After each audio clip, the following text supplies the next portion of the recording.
Cashflow Diary podcast, episode 513.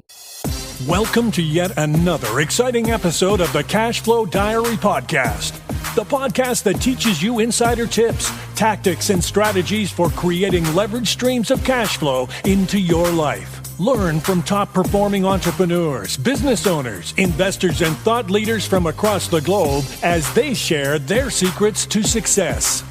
Like what you learn on this and other Cashflow Diary podcast episodes? Go to learninvestingnow.com and sign up to receive powerful tips and information that will help you succeed as an entrepreneur and investor. Now, here's your host, investor, entrepreneur, business owner, educator, speaker, author, and master facilitator of Robert Kiyosaki's cash flow game, Jay Massey.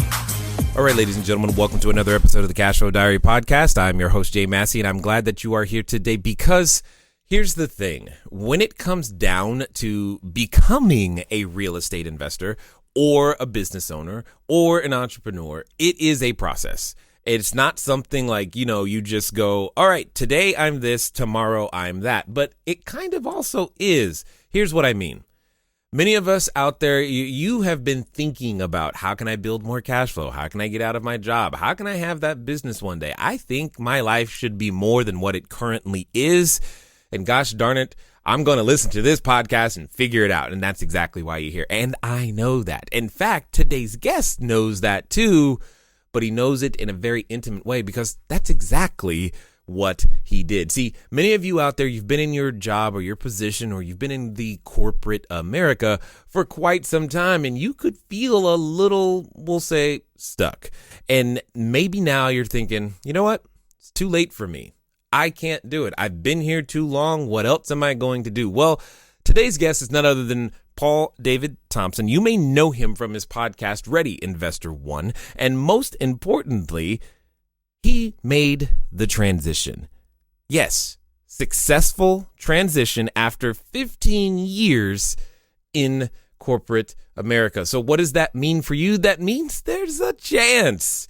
And he's going to share with us today exactly not only how he did it, how you can do it. And we're going to learn the lessons of what it takes to build cash flow, because now he's also been helping others make that transition as well. So here's what we're going to do. We're going to make sure that, yes, while we're walking the dog and washing the dishes and on that treadmill today, we're going to make sure that we're paying attention. We're going to mark and bookmark the actual points that you hear that you're like, ooh, I need to remember that later. And I know that that's going to happen for you. And when it does, I want you to make sure that you come back, that you take action, because we're going to listen and we're going to learn, and let's get ready to love Paul Thompson. Paul, how you doing? I'm doing fantastic. Thanks for the intro.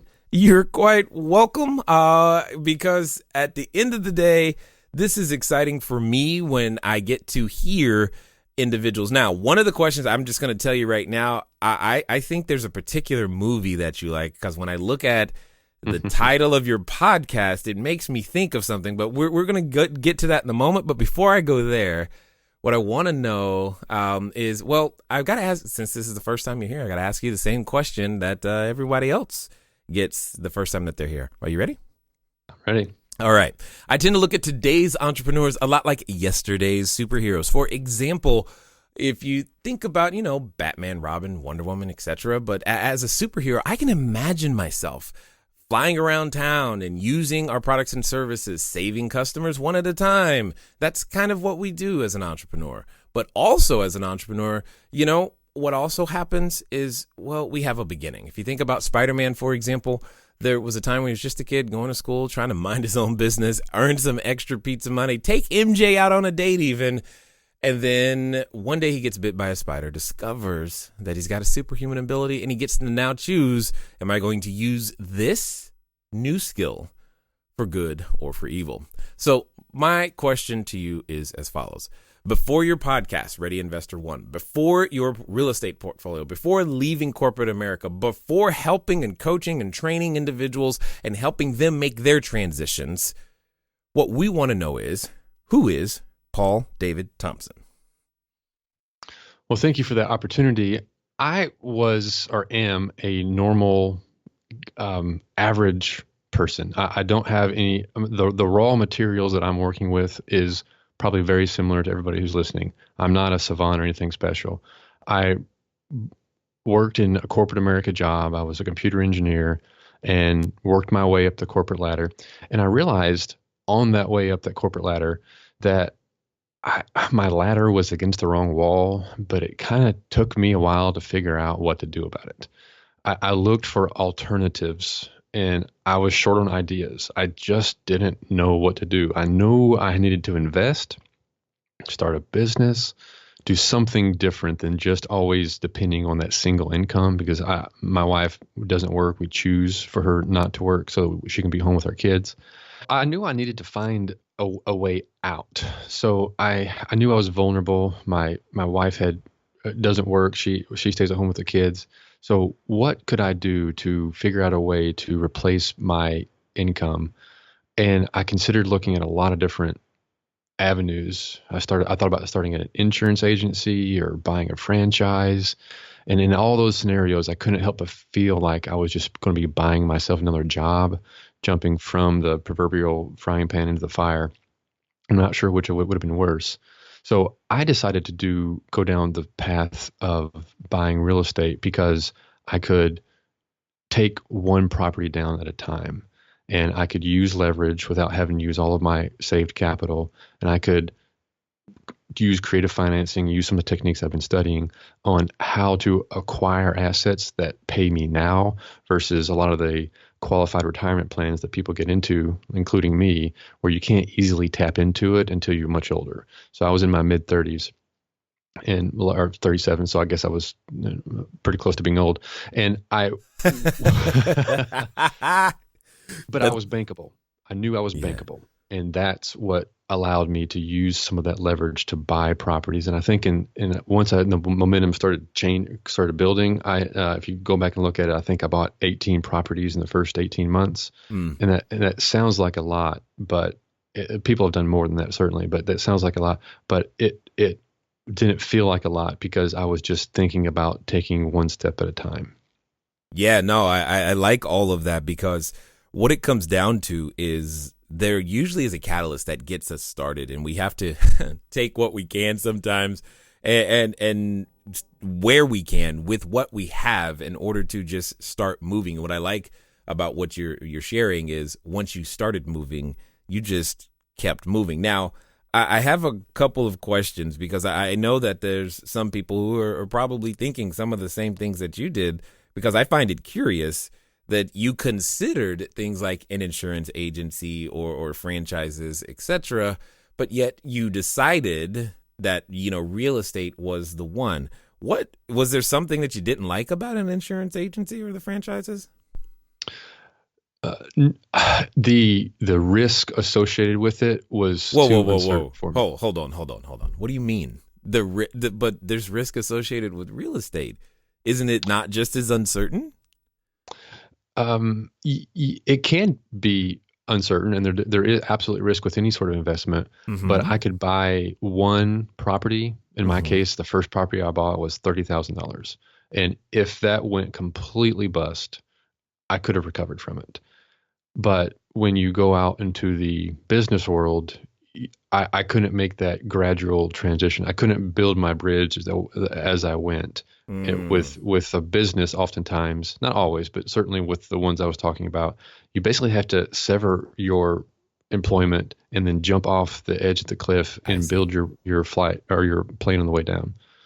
Got it. Now I understand. All right. That makes a lot more sense to me because, there's no like, hey, boss, I'm going to be over here at the insurance agency on Wednesday. So, right. I get that. Now that makes a lot more sense because there's a lot of people who, and I'm sure you know this, that there's a lot of people who are wanting what you currently experience. They're hoping to like make that transition. So I've got to ask the question, what was that day like when you go, all right, because you may have said it many times before, I'm going to leave, I'm going to do this, I'm going to start this. But there came that one day where you actually like did it. What was that like? That's right. Well, I have discovered this now after the fact when I've done some more reading, but any way to make any sort of lasting behavioral change, neuroscientists have figured out that it's one of three things. It's you have some sort of epiphany, you change your environment, or you take baby steps. And for most people who are in a similar situation to me, is you need that epiphany. And for me, that epiphany was a very specific beach vacation that I took one summer with my kids. And I can remember the day so clearly that my kids were asking me if they could stay longer. And I just told them absolutely no, can't be done because daddy has to go back to work. And I remember getting packed up in the van and driving off, and I was pissed off. And I could see the beach in my rearview mirror kind of receding. And in that same view, my kids were behind me in the rearview mirror. And they were just resigned to their fate. And I thought to myself, what am I teaching my kids? I want to, the discovery I made was that I never want to ask permission again to be able to spend more time with my family. And how can I create a way where I'm in control, where I have the freedom to say, no, yep, if you want to stay longer, we're staying longer. And fast forward, after I was severed from my job 3 years later and had a portfolio of income producing properties, we went on a 2-week trip to Costa Rica, and we just slowed down. It was the first time that I ever took a trip out, a vacation that was longer than 10 days that I had to fit between that natural vacation time we take in corporate America. Yes. I love stories exactly like that, because that's actually that's part of what got me irritated too, was just asking for time off to take care of my sick daughter. She, why do I have to beg to go to school to pick her up? I mean, that should not be a thing that we have to deal with, but it is a reality. And I like the fact that you boiled it down to, what am I teaching the kids? Because as a parent, we are teaching them something. So let me ask you this. When it comes to the lessons that you are learning and have learned as an entrepreneur, there's something that parents often do. We often tell our kids, you can be anything that you want. Mm-hmm. How do you feel about that today? Saying that to your kids now? Well, I practice it now, so I actually believe it, and more important, I model it. Mm-hmm. So kids do what they see, not what they hear. And so it's really important to me that now when my kids come home from school about 3:00 every day, I'm here. I mean, I'm at the house, and they're 11 and 8. And so I only have, 8 to 10 years left with each one of them while they're in the house and they're in their formative years. And I want them to look back on that time and remember that daddy was home and why he was home, because kids don't really care about what you're doing to earn income. They don't think that way. They want to know how much time you're spending with them. That's all they really care about. Yeah, totally understood. The here's the thing. Today, you're this person. You've transitioned, but there's one more piece of that transition that I know a number of people are dealing with, or will deal with, or hope to deal with, and they're thinking about it. And because typically on a Sunday, you're during the morning, you're fine. But around, say, 4 p.m., 5 p.m., you start thinking about, oh, my God, tomorrow's Monday. Yeah. And, well, you don't have to deal with that anymore. So what I want to know, what was it like that first Monday morning when you wake up and realize, I actually don't have to go to work? Oh, it was delightful. I have actually a really good story about that, because I was actually laid off from my job. So the Thursday before Thanksgiving one year, I get the call from my boss that says, let's have a quick sync up. And the way it was done, he kind of tipped his hand to me a little bit. So I had about 10 minutes notice to think, I think this might be the time that I'm getting laid off, because the company I was with wasn't doing really well, and I was in kind of middle management, and I had several of those uncomfortable conversations with people where I had to walk them out. And I was about to be that guy on the other end of that. And sure enough, had the meeting, and they said, thank you for your service, but your services are no longer needed. Here's a box. And then they unceremoniously walk you out with your box of all your stuff. So, and you think about that feeling of carrying out this box of all these personal possessions that you've had in this company for 8, 10, 9 years, however long I was there, and I mean you pour your heart and soul into that place, and then just that relationship that you thought you had is just not there anymore.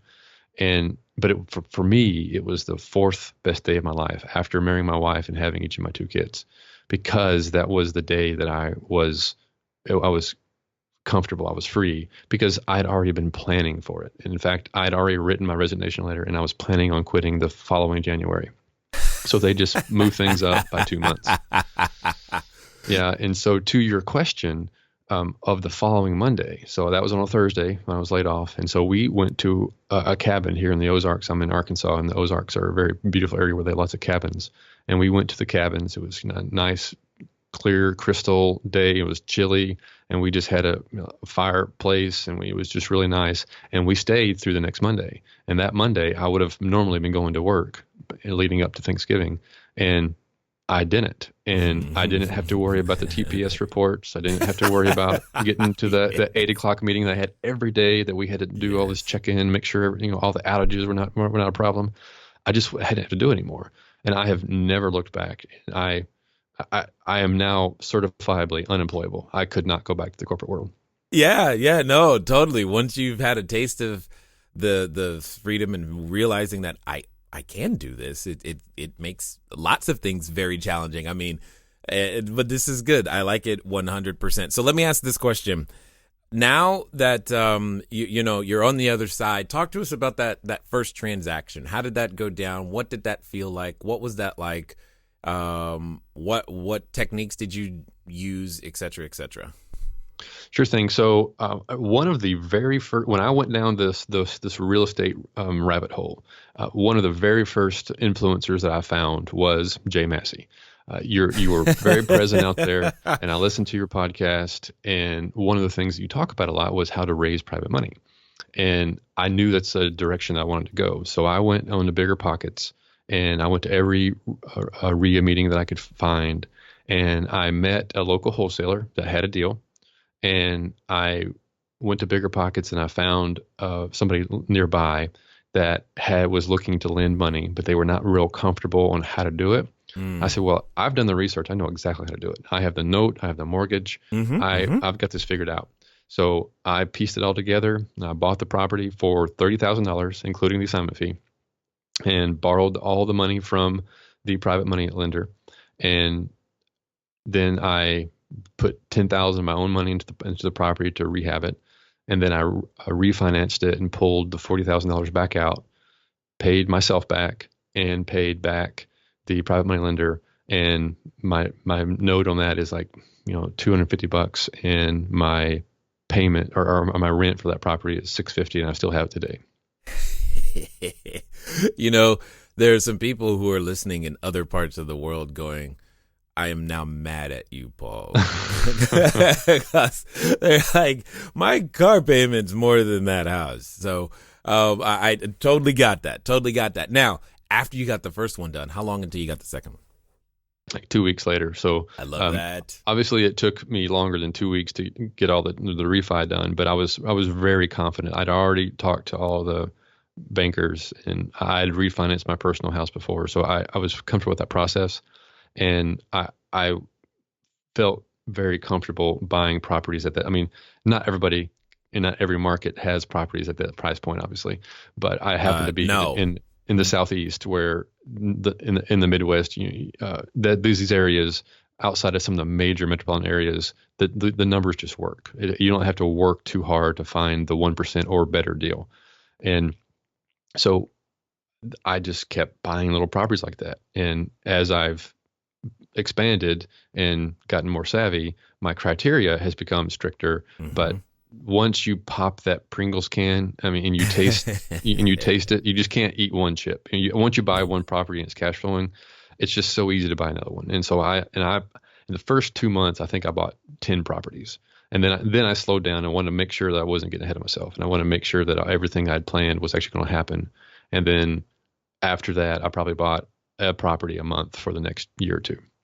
Now, so that we're really clear, in my neck of the woods, $30,000 is not even the closing cost, but that's a whole nother story. Right. But I have a question, because you're fundamentally changing how you see the world as you go through this transformation. And then this happens for everybody.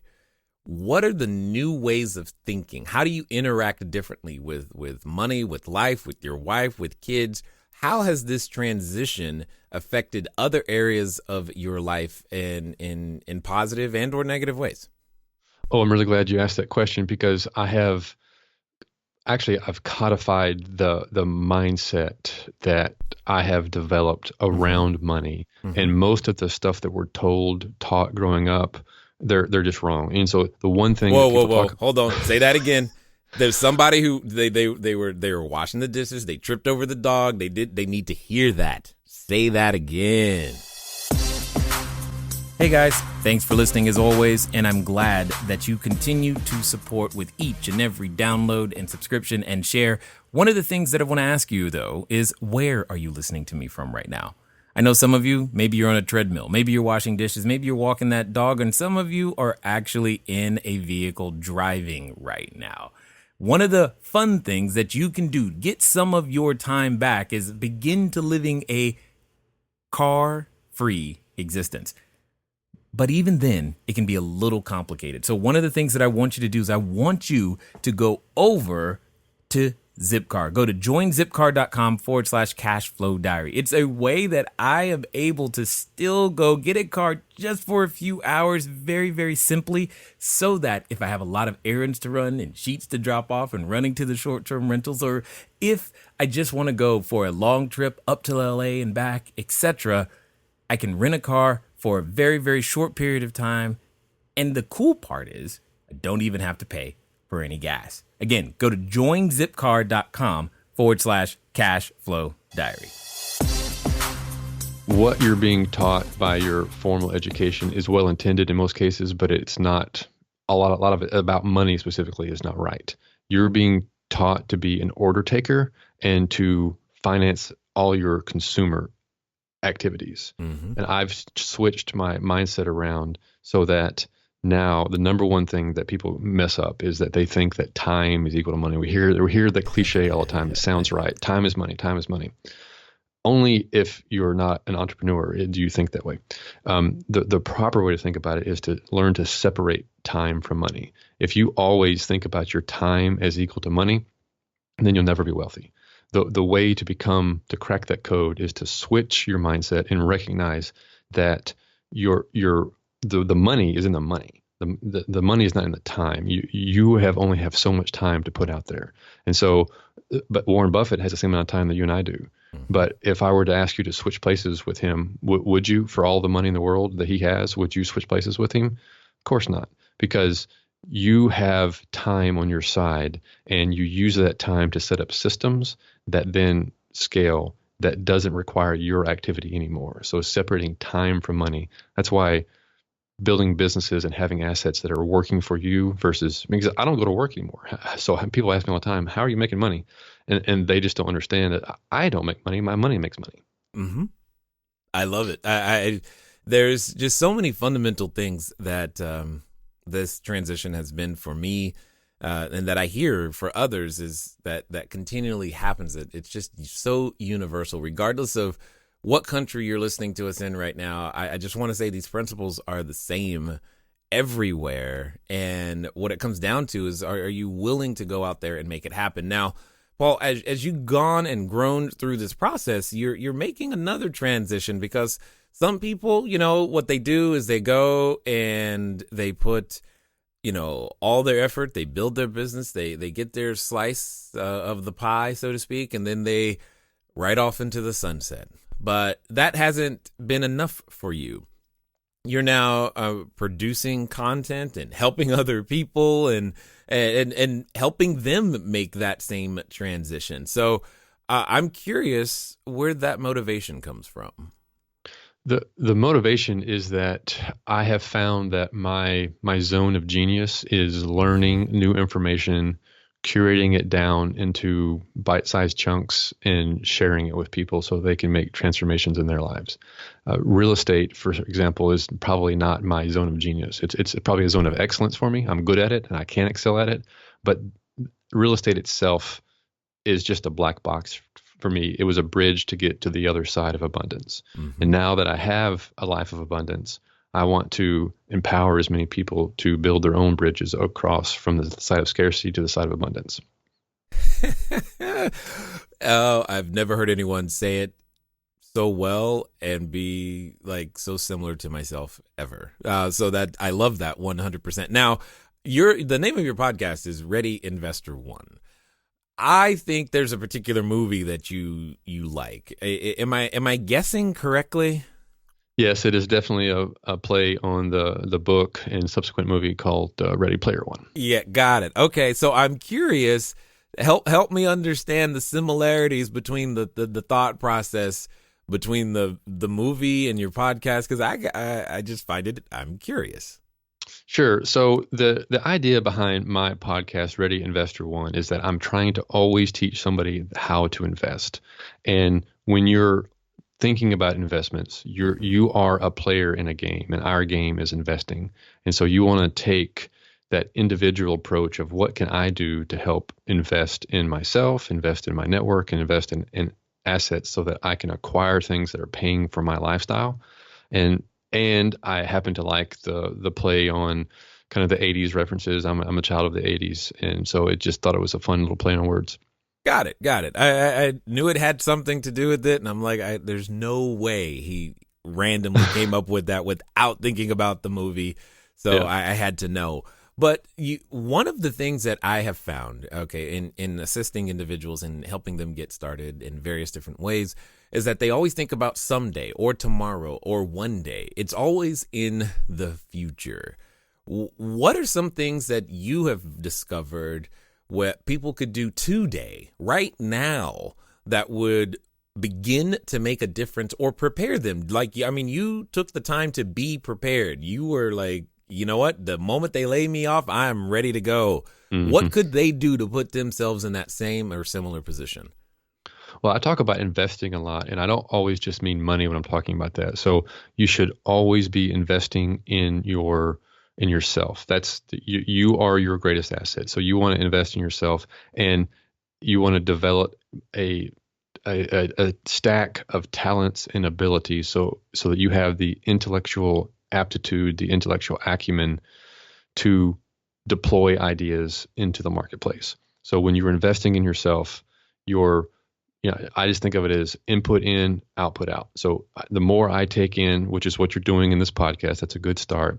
Lots of books, lots of YouTube channels, lots of courses, lots of conferences.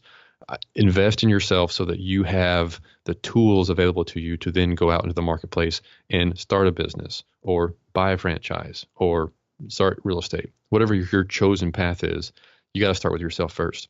And second, you want to develop a strong relationship. You need to upgrade your friends.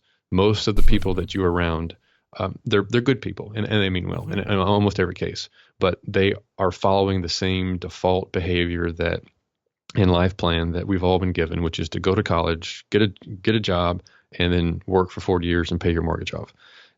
That worked 20, 30 years ago, or 50 years ago. That was the baby boomers plan, and it worked then. That is not the safe approach to do anymore. That is, I think, the riskier approach now. You have to find alternative sources of income so that you can replace you having to rely on your personal income and getting around other people who are doing the same thing by going to conferences.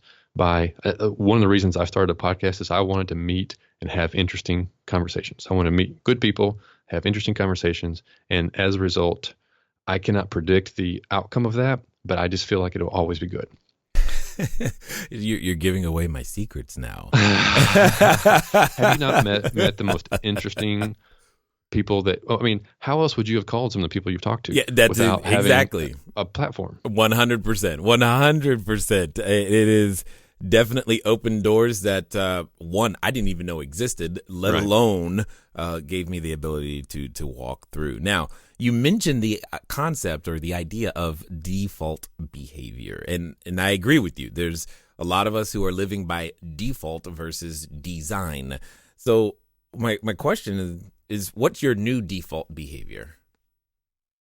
That's interesting because I've never put it that way, but I like the question because my default behavior now is I spend probably the first 2 or 3 hours a day investing in me and primarily on my mindset and the language that I have in that record that plays in our minds all the time. It's really important to uninstall what you've gotten from your culture and your upbringing and install the right sort of thinking. So I think we all have kind of like 3 keystone behaviors that we should be working on. And these keystone habits have the profound effect on the rest of us. And it starts with reading, and it can be listening to a Kindle book or anything like that, but reading books. Somebody who has had the time to sit down and think through a book and write it tends to be a richer content than even podcasts or blog articles. I like reading books. I love podcasts. I love reading blog articles,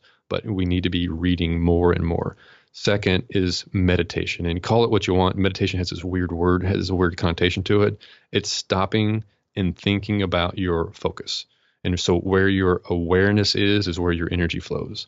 So you always think about when you have a few quiet moments to yourself, you can think of it as prayer. You can think of it as just a time of silence, but think on one thing, whether it be your breath or a prayer or an incantation. And whenever your mind slips, which it invariably will, the exercise of adjusting that focus back to, oh, this is what I'm meant to be doing. Oh, this is what I'm meant to be doing, is an exercise that has been practiced for millennia and has profound impacts on every other part of your life. And third is exercise. And I don't mean like bust yourself out and, hurt yourself or be crazy, but just a little bit of body movement. I do like kettlebells, like 25 kettlebell swings. That's not a full workout, but it's my body's moving. I get my energy up, and I'm able to be a much more present person when I do a little bit of exercise.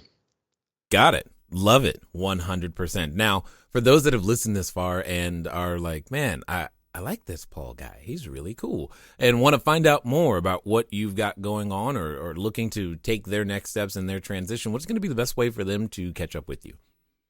Well, sure thing. My website is pauldavidthompson.com, the way you would imagine those 3 names are spelled. And then for listeners here, I'll have a special giveaway at Cashflow Diary. So Paul David Thompson / Cashflow Diary. I have a free ebook on how to create offers that sellers can't resist that I give away to anybody who's interested. And I'm also launching a book in March that is talking about my journey from escaping the corporate world. Yeah, I like the word escape. There are so many people who are looking to join you on that journey for sure. So as we wind down, I've got a final question for you because I'm kind of curious to hear your answer. And here's what I know. I know that someone has gained the faith during this conversation as they've been listening. They've gotten more and more excited. They're like, you know what? That's it. Maybe that this was their epiphany, that you gave them their epiphany, and now they're ready to make that change. They're at what I like to call the precipice of decision. And, well, we often have a companion, Paul, when we're at that precipice, and I'm sure you're very, very familiar with it because that companion comes in the form of a voice, and it's a voice that reminds us of why it won't work, how it didn't work last time, and oh my God, what are you going to do? Because you aren't ready for this. I mean, you're gonna do what? You're gonna open a bit? No, not you. And for some people, they're related to that voice. So my question to you is as follows. Let's pretend that this time it's going to be different. This time they're actually going to follow through. They're going to listen to you, Paul, and do exactly what you suggest. So my question is simple. What should they do? You want to start small and create the most fundamental baby step of your path. You choose your path. You got to do that first. If it's going to be investing in the stock market, it's going to be starting and buying property, or if it's going to be buying or starting a business. You choose one of those 3 paths. Those are the fundamental 3 paths to freedom. Then you create the most fundamental basic step towards that. And so if that is buying real estate, then you figure out what it's going to take for you to make an offer. And you measure one thing only, and it's how many offers are you making. And anything that is in your way is your task. If you don't feel like you have the ability to raise the money, then you go learn how to raise the money. If you don't feel like you're bankable or you haven't talked to a bank yet to get qualified, you go talk to a banker. And you actually track for 100 days one step that you're doing consistently. Consistency beats intensity. It's very easy to get all revved up after this epiphany. You want this consistency. So try and keep the 100 days in line of doing one thing. I don't care if it is simply making a phone call to a banker. That is one step. You can give yourself a check mark. Never miss twice. If you never miss twice, you will find yourself at the place of abundance within 5 to 10 years. Love it 100%. I appreciate your practical, no nonsense, just straight do this. It's very, analytical, but yet predictable and methodical with you, which makes it attainable for so many individuals. And I definitely appreciate the change that you're making, the example that you're setting, and for taking the time to share your knowledge, your wisdom, as well as your insight here with us today at the Cashflow Diary. Well, thank you for having me on here. It's been a privilege. All right, ladies and gentlemen, you know what time it is. It's time for you to move at the speed of instruction. What does that mean? Well, today that means get over to pauldavidthompson.com/cashflow diary. Grab a copy of that book, but don't just grab it, read it, then do it. Because at the end of the day, nothing is going to change until some action looks different in your own life. Also, remember, we apparently learned that 37 is on the brink of old, but consistency beats intensity. And I really, really like that. So take that with you today. Make sure that you go out there and take one measurable action step, something that we could see that you are on your own journey. Ladies and gentlemen, it's been fun talking to you today. I look forward to talking to you soon. Until next time.